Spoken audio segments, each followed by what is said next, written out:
Goeiemôre, dit is Johan Spies hier en ek het redelik lank terug laas met u gesels oor nuusgebeure. So wat ek vandag wil doen is, ek wil vir u 'n oorsig gee oor dinge wat aan die gang is en dan ook vertel hoekom ek net so sporadies vir u van die nuus gee. Ek gaan vandag heeltemal anders benader as wat ek dit gewoonlik doen. So kom ons kyk 'n bietjie na die hooftemas wat ek vandag wil aanspreek. Hier is vandag se gesprek. Ek wil vir u eerstens 'n oorsig gee van hoe ek hierdie opnames maak. Ek wil met u gesels oor die toename veral van die intensiteit en die hoeveelheid gebeure wat plaasvind.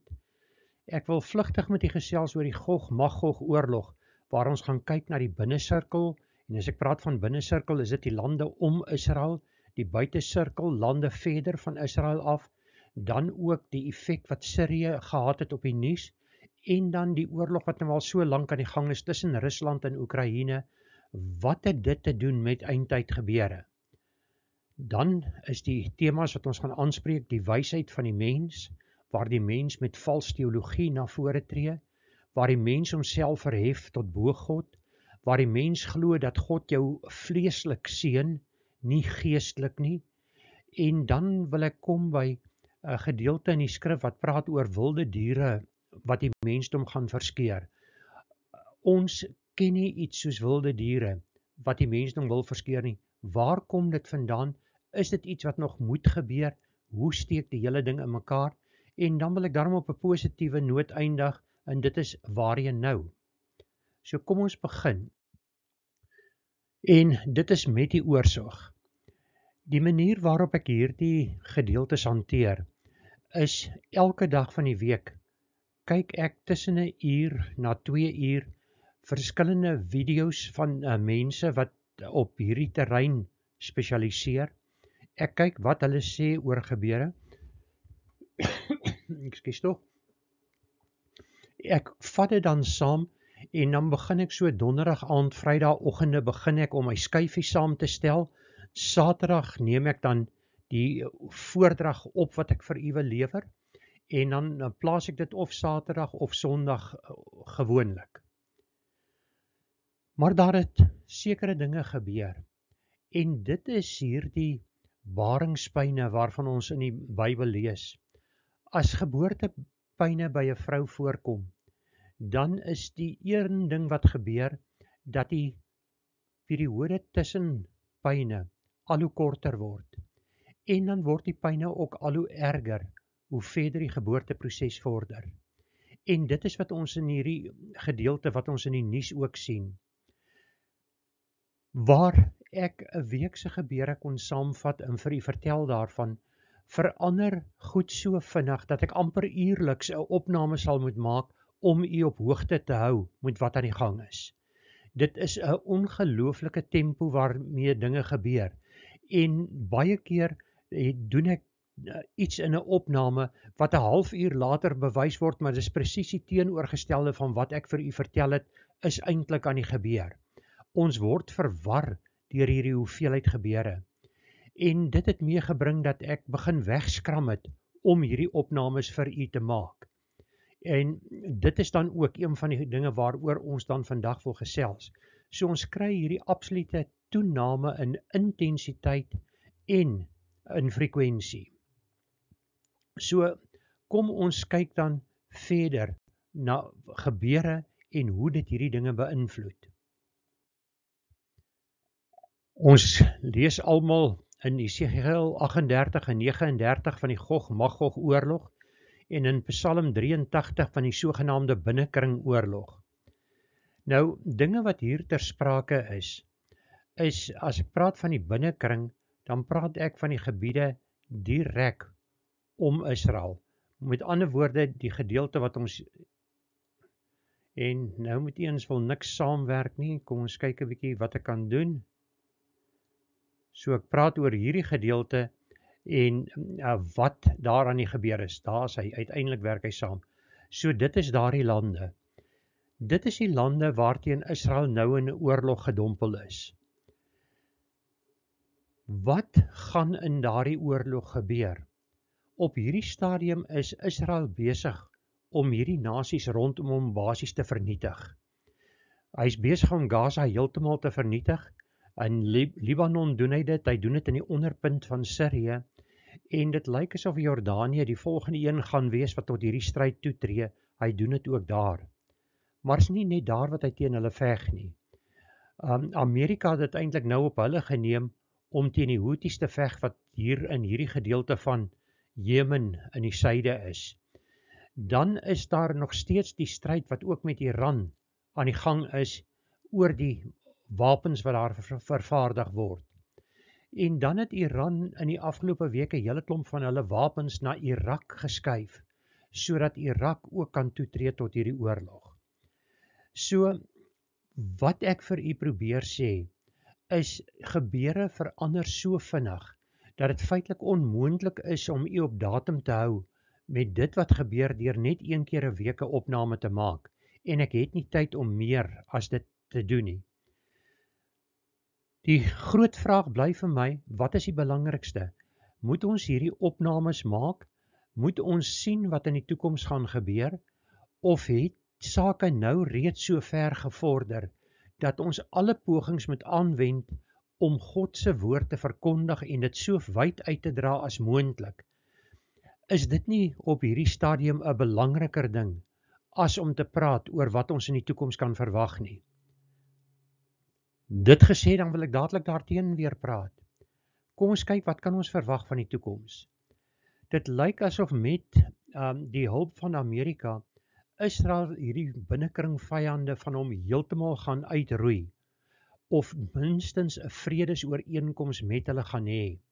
So die binnesirkel is 'n probleem op hierdie stadium, maar dit kan enige dag, binne die volgende 6 maande of volgende jaar, kan die situasie heeltemal verander, dat Israel voel hy leef in vrede, omdat hierdie vyande van hom om sy land verslaan is. So die binnesirkel is nie meer 'n wesenlike probleem nie. Die buitesirkel het 'n interessante wending geneem. Die buitesirkel is veral Turkye, dit is Iran, dan is dit Sudan in Afrika, en as ons kaart toon nie vir Libië aanneem, dis die klein stukkie brein wat jy sien langs Egipte, maar is 'n land omtrent net so groot soos Egipte. So hier het ons 4 van die lande. Die 5de land is noord van al hierdie geleë, en dis Rusland. Dit is die lande wat in die oorlog, die Gog oorlog ter sprake is. Hoekom het ek Sirië hier genoem? Die politieke veranderinge wat in Sirië plaasvind gebeur teen so tempo dat niemand vir jou kan sê eintlik wat daar aan die gang is nie. Op hierdie stadium is daar sprake dat Sirië in verskillende gebiede verdeel gaan word.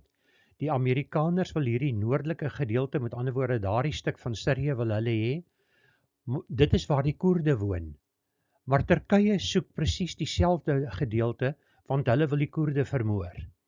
So daar is verskillende magte betrokke op hierdie stadium wat verskillende dinge verwag. Waarheen gaan dit als? Iran het altyd deur Irak en die noorde van Sirië hulle wapens ingevoer na Libanon en veral na die suidpunt waar Hezbollah die wapens in die hande kon kry. Dan is daar ook 'n vertakking wat hier deur die boorpunt van Jordanië gegaan het na Egipte en van Egipte na Gaza toe. As gevolg van die veranderinge in Sirië is hierdie pad met eens toe.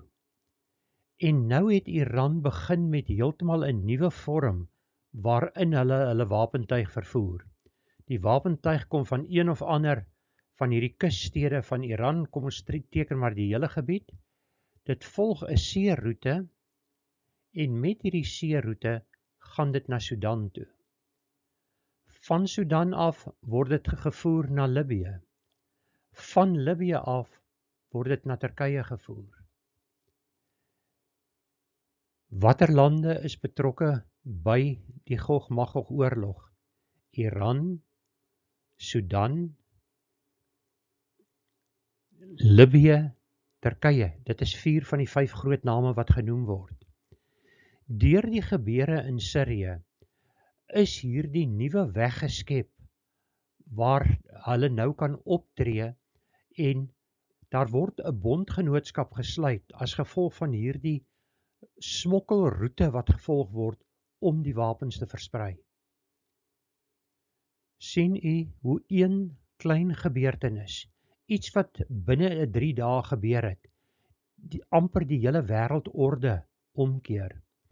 Terloops, dis 'n baie interessante term wat ek nou gebruik het. Al hoe meer mense begin praat van 'n nuwe wêreldorde. En daar is mense na 2 verskillende kante wat praat van 'n nuwe wêreldorde. Jy kry dat jou meer behoudende Christen begin praat van 'n nuwe wêreldorde wat moet kom, en jy kry dat jou persone wat God glad nie ken nie, praat van 'n nuwe wêreldorde. Daar word van 2 verskillende nuwe wêreldordes gepraat. Die Christen praat van die koninkryk van Jesus Christus wat moet terugkeer na die aarde toe. Daarom bid ons immers, laat u wil geskied soos in die hemel, so ook op die aarde. En daar bid ons eintlik dat die koninkryk van God ook na die aarde moet kom.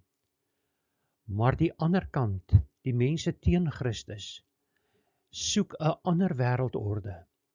Hulle soek 'n wêreldorde waar dinge moet gebeur soos hulle dit wil hê.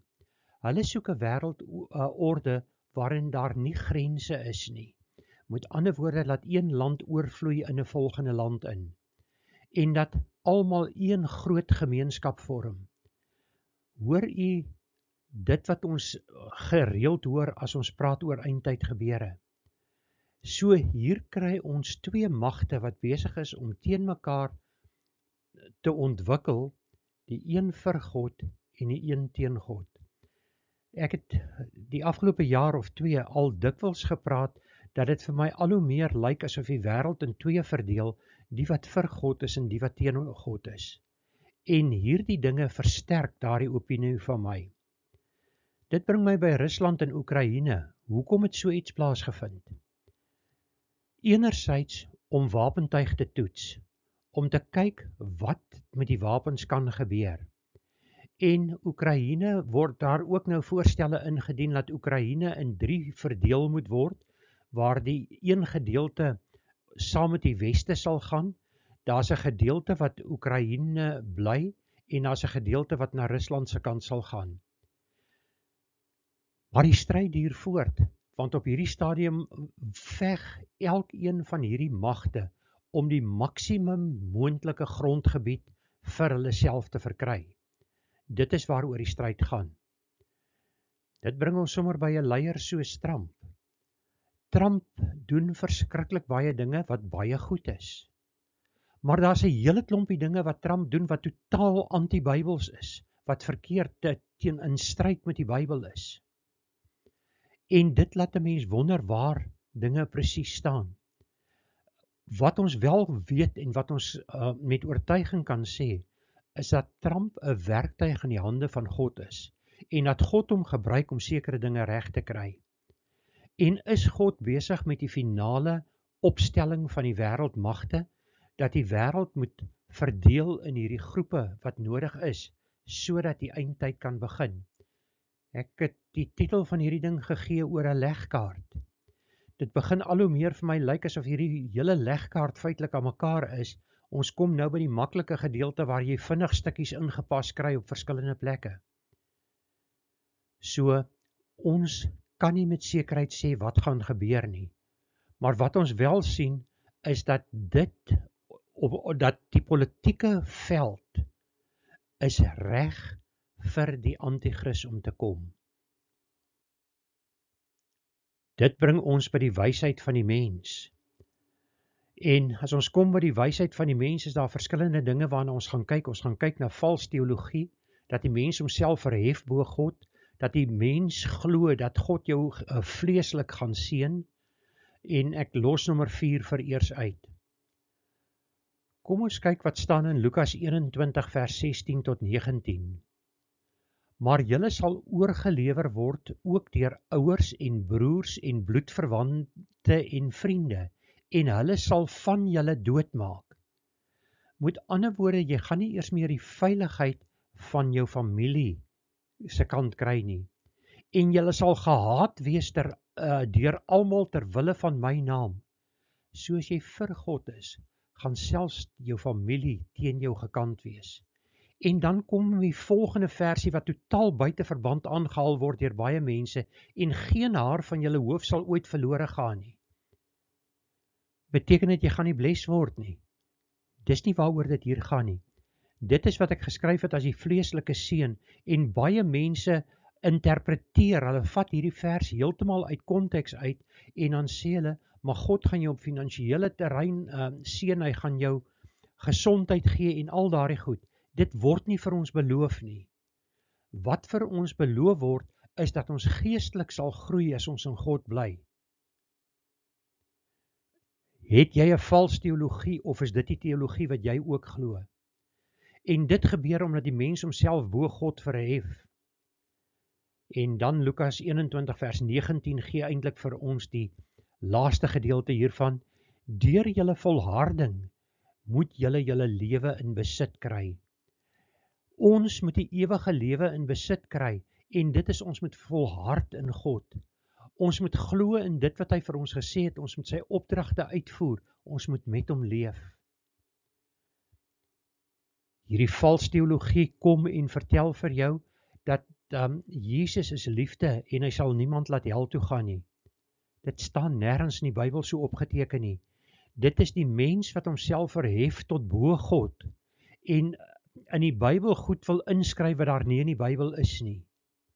Dit is soos 'n paus wat dink dat Jesus nie mense in versoeking sal lei nie, en dan verander hy Jesus se gebed, terwyl daar geen kommentaar is. Dit is nie 'n verkeerde vertaling van die Grieks wat gebruik is nie. Dit is die mens wat Jesus anders wil sien as wat hy is, en dan verander 'n paus daardie woorde in die gebed. Terloops van die paus gepraat, die paus is 'n baie siek man op hierdie stadium. Daar moet 'n nuwe paus seker binnekort verkies word.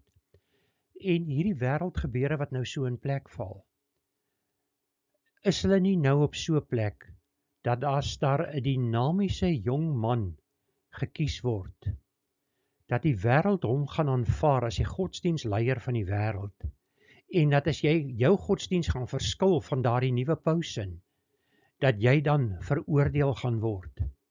Met ander woorde, ek praat hier, is dinge nie reeds gereed vir die vals profeet.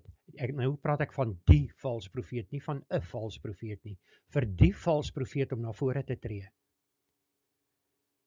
Kom ons kyk 'n bietjie hoe het Romeine 1 dit gestel.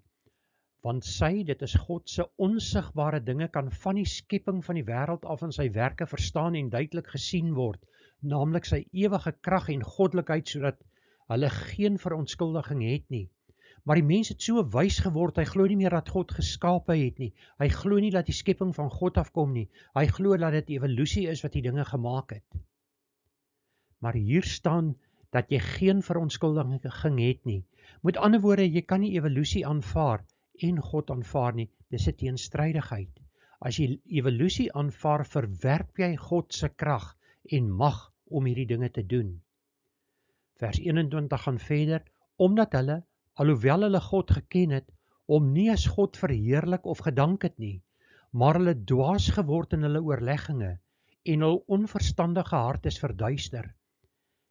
Die eerste stap as jy wegdwaal van die geloof af, is dat jy begin om sekere verkeerde leringe aan te hang. En dit gaan soos Psalm 1. Jy loop, staan en sit met die goddelose. Jy word al hoe gemakliker saam met die goddelose, en dit is wat hier aangaan. Jy moet God ken en jy moet God dien en jy moet God eer. Vers 22, terwyl hulle voorgee dat hulle wys is, het hulle dwaas geword. En dit is wat die mens op hierdie stadium doen. Hy wys sy eie dwaasheid deur voor te gee dat hy wys geword het. Kom ons kyk na een so geval van waar die mens homself as wys sien. Dit was nuusvoorblaaie, miljoene mense het video's gekyk oor hierdie gedeelte, en met eens glo die mens, maar dit is moontlik dat evolusie kan plaasvind. Want die mens het gegaan en die gryswolf, dis die een linksbo, 'n eiersel van die gebruik, en hulle het toe DNA wat hulle uit die fossiel van die sogenaamde Dierwolf, ek ken nie 'n Afrikaanse naam vir hom nie, wat hulle uit hom gekry het, binne in die eiersel van die gryswolf gesit, en nou sê hulle, nou het hulle hierdie spesie wat 10 na 15.000 jaar terug uitgesterf het hulle die weer in die lewe gebring. Wat het hulle gedoen? Hulle het 'n paar gene van die gryswolf verander. Dis nie 'n geval dat dit die hele genoom is wat hulle net so kon oordra nie. Dis 'n onmoontlikheid. Hulle het gesien hoe lyk die Dierwolf se gene. En toe het hulle gegaan en eintlik 'n klompie gene van die gryswolf verander. En verskillende koerante gee verskillende getalle. Party het dit so laag as 'n 7 gene wat verander is. Die meeste praat van 'n 13, 14 en dan het ek een gesien wat self sê daar's 18 gene wat hulle verander het. Met ander woorde, hierdie sogenaamde Dierwolf is nog steeds eintlik 'n gryswolf. 'n Organisme soos die wolf het min of meer 20-25.000 gene. 7 daarvan het verander, maar nou sê hulle is 'n totaal nuwe spesie. En dan gaan die pers so ver om te sê dat vir die eerste keer in 13.000 jaar is die geskree van 'n Dierwolf weer gehoor. Hoe weet die mens hoe het hy 13.000 jaar terug geklink? Wie was daar om 'n bandopname te maak van die klanke wat voortgekom het? As jy kyk na die stembande in die keel, die kraakbeen en spierweefsel, dit is van die eerste dinge wat vergaan in die fossileringsproses. Met ander woorde, jy het geen idee van hoe hy geklink het nie. Maar in hierdie verandering van die gene, maak hierdie nagemaakte wolf 'n snaakse geluid, en nou word daar gesê, dit is die klank wat van tevore voortgebring is. Die mens beskou homself as wys, maar in die proses het hy eintlik dwaas geword. Kom ons kyk verder, wat is die implikasies? In Openbaring 6 vers 8 lees ons, dit is die eerste, die seeloordele, en ek het gesien en kyk, daar was 'n valperd, en hy wat daarop sit, sy naam is die dood, en die doderyk het hom gevolg.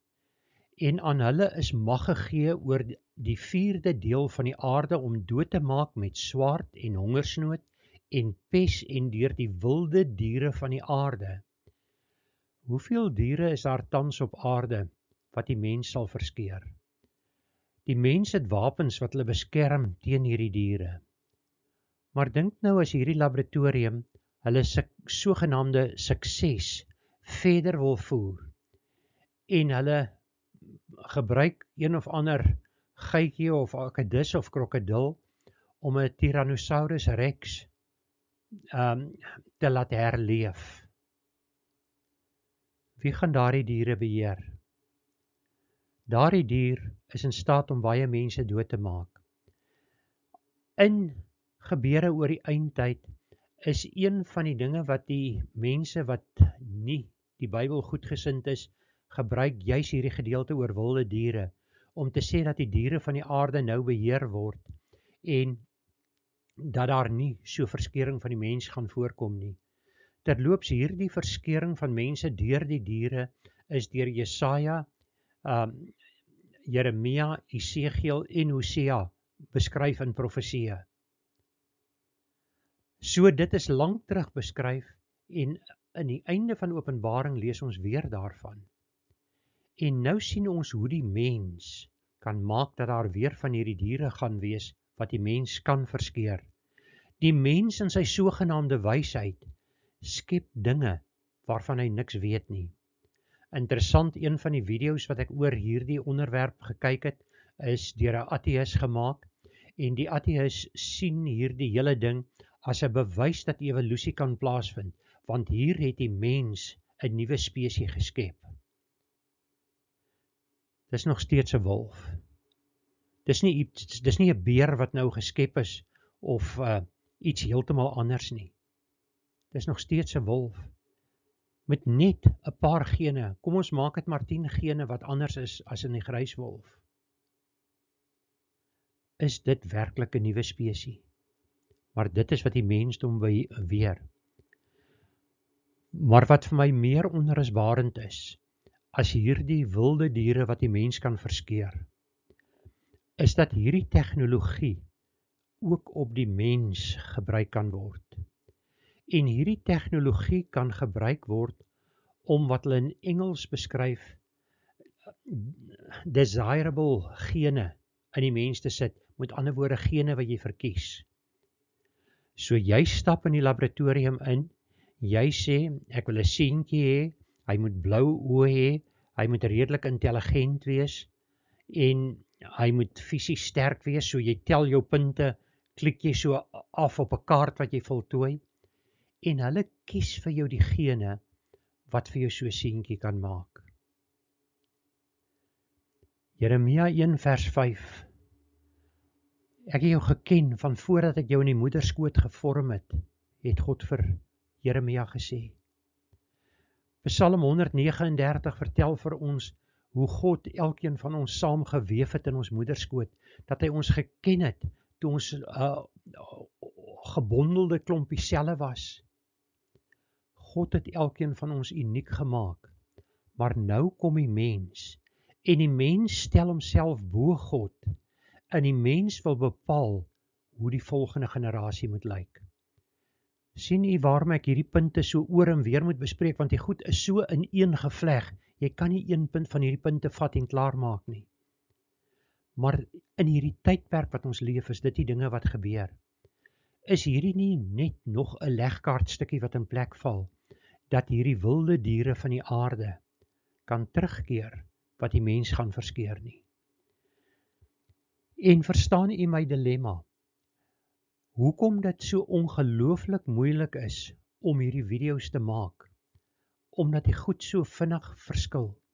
Omdat daar elke dag nuwe goed verskyn. Daar verskyn 'n paar nuwe dinge per dag. En jy kan nie bybly om iemand van alles te vertel nie. So ek het die uitweg van 'n lafaard gekies en besluit om nie opnames te maak nou vir 'n hele rukkie, want ek weet nie wat om vir u te sê nie. Dinge verander so vinnig dat ek as 'n leenaar uitgekryt gaan word, want dit wat waar was op die tydstip toe ek dit gemaak het, is die oomblik toe ek klaar gepraat het nie meer waar nie. Jy kan nie tred hou met hierdie goed nie. En dit bring my by die probleem oor hoe om in die toekoms aan te gaan. Hoe moet ek hierdie reeks hanteer? Ek weet nie, ek vra wysheid daarvoor. En dan is die ander vraag, moet ons aandag aan hierdie goed gee? Of moet evangelisasie ons hoofdoel wees, moet al ons pogings daarop toegespits wees? Maar hier sien ons die mens in sy sogenaamde wysheid. Maar daar is ook vir ons goeie nuus. Ons lees in Openbaring 6 vers 8, en ek het gesien en kyk, daar was 'n valperd. Ek het al hierdie gedeelte al vir u gelees. Openbaring 21 vers 1, dis die gedeelte wat ek moet lees. Dit is wat aan die einde gaan gebeur.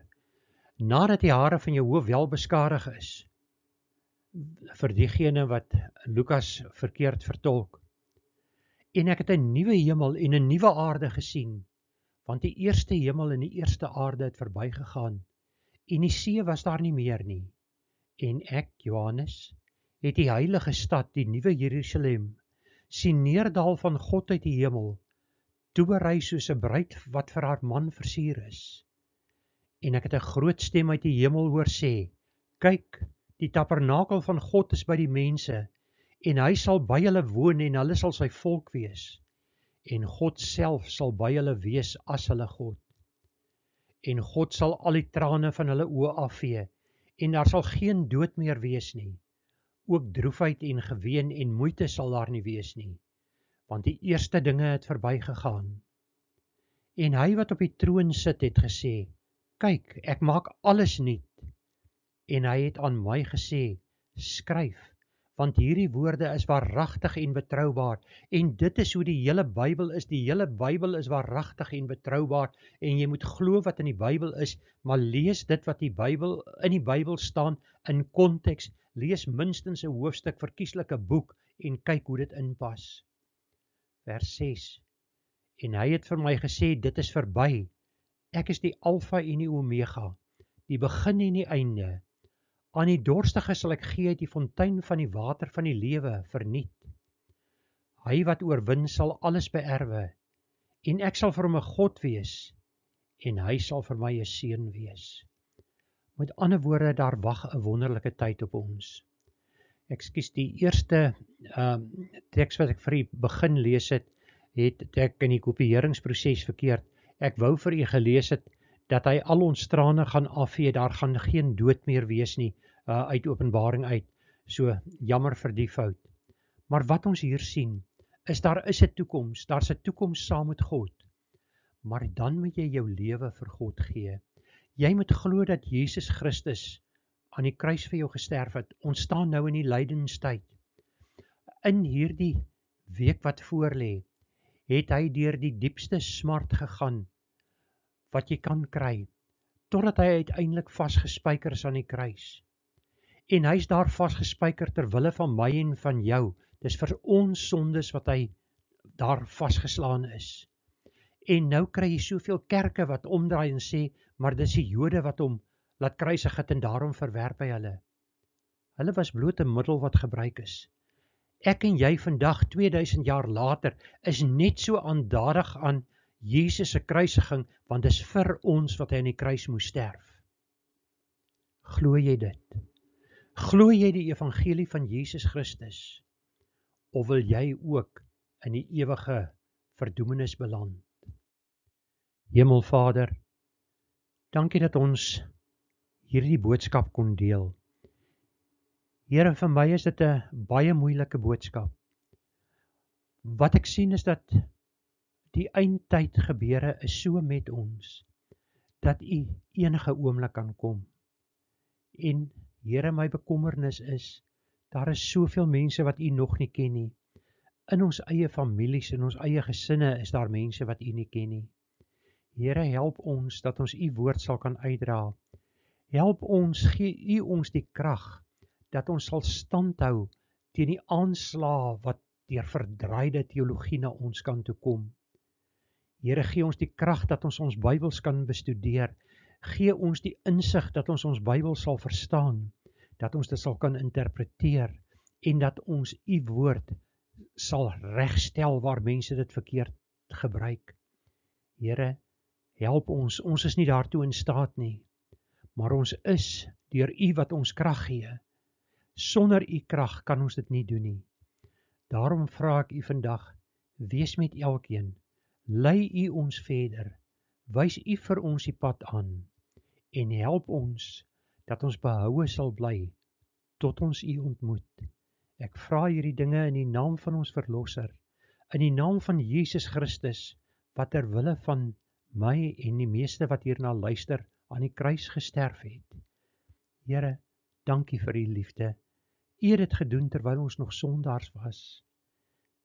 Ons verstaan nie daardie liefde nie, maar gee dat ons daardie liefde sal aangryp, en dat ons nader aan u sal beweeg.